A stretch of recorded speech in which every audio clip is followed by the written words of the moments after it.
ओम श्री सिद्धभैरवाय नमः. बघा, आता धान्य वाटून दिलं, सरकारची नोकरी होती आणि मंगळवेढा सोडला, आले कुठं पंढरपुरामध्ये. पंढरपुरामध्ये काय करायचं? देवाची भक्ती करायची. आणि देवाची भक्ती केल्यानंतर काय? उपासमार. काम नाही केलं, व्यवसाय नाही केला का खायला अन्न मिळत नाही, अन्न नाही मिळलं का उपाशी. आणि मग त्या दामाजी पंताच्या पोटी एक त्यांना संतान नव्हतं, आणि संतांना त्यानं बायकोला म्हण बा आपल्याला संतात नाही. बायको म्हण मग तुम्ही देवाचा नवस करा. अगं म्हणा आपलं वय झालंय, आता वय याच्यामध्ये काय आपला देव होणार आहे का? मुलगा होणार आहे का?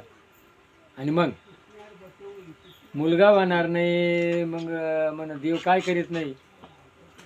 मग ज्या वेळेला ते नदीवर गेले, नदीमध्ये एक शिपला वाहत चालला होता, आणि त्या शिपल्यामध्ये त्यांना बाळ सापडलं. आणि ते बाळ कोण? त्यांनी घरी आणलं, आणि तो नामदेव.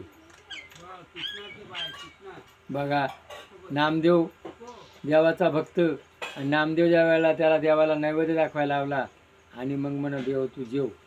नामदेवासंग देव जेवला. नामदेवासंग देव जेवला. नामदेव देवाची भक्ती करायचा. नामदेवाच्या घरी कोण? दासी जनाबाई. जनाबाई त्याचं घर काम करायची. आणि मग ज्या वेळेला माणूस देव कुठं बघतो? दगडात. पण देव कुठे? हा कृष्णाने दाखवून दिला. कुठं दाखवला? गोवर्धन पूजा. नामदेवांना देव दाखवून दिला. काय? देव हा कुत्र्यात आहे, देव हा प्राणी मात्रात आहे.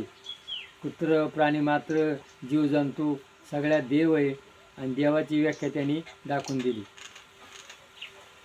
आणि मग कुत्र्याच्या पाठीमाग